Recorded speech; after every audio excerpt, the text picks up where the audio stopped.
may pagka-animal din ito si Lito Lapid, mga kababayan, ano? Minsan na nga lang magsalita, mga kababayan. May kasama pang, ewan lang natin na. Ano ba matatawag mo doon? Mukhang pagdanasa?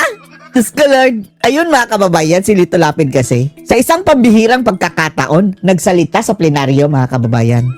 Sinabi niya na, fake news! Oh, hindi daw totoo na lumipat na siya sa majority. Andun pa rin daw siya, mga kababayan, sa minority. Tapos nag-react naman si Pia Cayetano, mga kababayan, na kasama daw sila ni Lito Lapid. Simula 2004 pa lang daw. At mukhang ngayon lang daw sila nagkahiwalay ng landas, mga kababayan, na hindi sila magkasama sa sa isang grupo. Ayun, mga kababayan, umiscore itong si Lito Lapid. At sinabi niya kay Pia, gusto ko lang malaman mo na mahal kita. Sabay gila, mga kababayan. Kaya pala, at alam niyo ba mga kababayan, buwan-buwan palang pinapadalhan ni Lito Lapid si Pia Cayetano ng Maha Blanca. Tsaka puto. Ano ba yung pagmamahal mo yan? Nag-confess ka na ba, Lito Lapid? O baka akala mo pelikula pa rin ito? Panoorin niyo po ha. Gusto ko kasi malaman mo na mahal kita. Si Pia! Si Pia! Si Pia! Tingnan yung dila, mga kababayan, no? Tingnan yung dila ni Lito Lapid, no? What does the brother? Ay, lapadila pa, oh. Lapadila pa, oh. Tingnan nyo, ha? Yum, yum, yum. Oh, dila pa. Ay, nako. Grabe, tuwag-tuwa si Tulfo, mga kababayan, no? Kapag ganyan na, mga kababayan, kapag usapang relasyon na, grabe, nabuhayan na loob si Rapi Tulfo. Ang sabi siguro niya, kapag mag-away kayo, ha, punta kayo sa amin. It's our time to shine dito sa Senado. What does the... Ay, nako. Eto kasi, mga kababayan, eto kasi yon. Napilitang tumayo, mga kababayan, si Lito Lapid. Para iklaro na hindi daw siya lumipat sa majority. Apparently, mga kababayan, gusto talaga, mga kababayan, ni Lito Lapid na doon sa Bagoong Pilipinas siya. Sige, dyan ka na nga, Lito Lapid. Wala kaming paki sa'yo.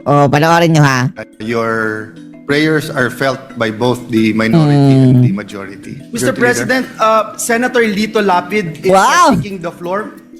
May I move that he be acknowledged, Mr. President? May I ask for silence? We want to listen to the legend. Salamat, President. Sa isang taon, mga kababayan, o baka sa isang termino, mabibilang lang sa isang daliri, mga kababayan, na magsalita ito. Kaliwanagan lang po, manifestation lang.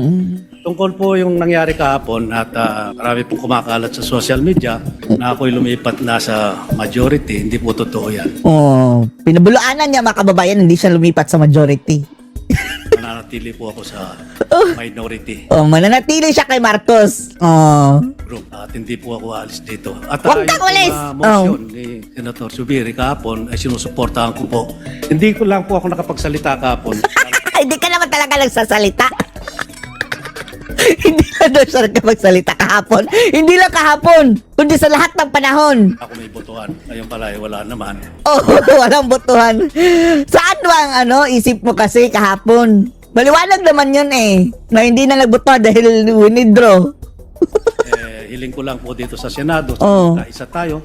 Sabihin mo yan sa mga kasamahan mo sa minority. Huwag mong sabihin na magkaisa tayo dahil gusto ninyo makiisa doon kaysa Marcos, kababayan, Marcos Group. Hindi yan pagkakaisa. Kayo nga ang laging naninira sa Senado, mga kababayan, na ibalik natin ang dangal ng Senado, ibalik natin ang dangal sa Senado na as if naman, mga kababayan, no? Kung pinapalabas sila na pag-upo ni Alan Peter Cayetano nasira ang dangal ng Senado. Kayo nga sumira dyan sa minority nung kayo pa ang hari-harian, kontrolado pa ng bangag, mga kababayan, ang grupo ng Senado. Iwasan ang bangayan. Ang dami-dami natin bisita para. Pare. Po natin sila. Bawal pumalakpak dyan, ito Lapid. Palakpakan daw ang mga paring bisita. Bawal pumalakpak habang nasa session. Hindi ito dog show o circus. Kaya na ginagawa ninyo. Para pa ipagdasal na po kami na magkaisa na kami para maibalik ang dangal. Maibalik ang dangal, Diyos ko Lord.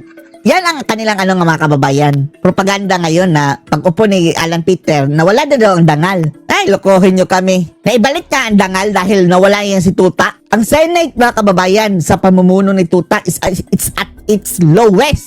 Dahil mambabatas sa Senate President, hindi nga makuha sumunod sa Korte Suprema. Ng Senado. Maraming salamat po. Your manifestation is noted. Oy, bawal pumalakpak nga. Wala ka man sa majority, Senator Lito Lapid, nandiyan ka parati sa puso namin. Mr. President. Senator Pete. Ayan. To comment. Grabe oh. Grabe, para achievement na talaga mga kababayan. Nakapagsalita lang ng ilang linya. Puring-puri na sila mga kababayan kay Lito Lapid. Gusto ko lang magpasalamat kay Senator Lito Lapid na magkaiba na tayo ng partido. Kaiba na sila. Majority na tapos minority si Lito Lapid. I think we are batchmates, so magkasama kami since 2004. So majority, minority, buwan-buwan nagpapadala pa rin siya sa akin ng Maha Blanca. Ayun! Bakit ka nagpapadala ng Maha Blanca? Lito Lapid. Mayroon ba kaming dapat malaman sa'yo? Baka ginayuma mo na yan si Pia, ha? Maraming In fairness, mga kababayan, ha? Kung, di ba magka-level lang sila ng ano? Mas bata na kaunti si Pia, pero sa kanilang level, mga kababayan, tila na sa isang age bracket lang sila, mga kababayan. At napakaganda ni Pia Cayetano. Sa kabataan nito, napakaganda nito. salamat po. Ayan na. Kasi malaman mo na mahal kita. Ayan! Yak! Ay, nako.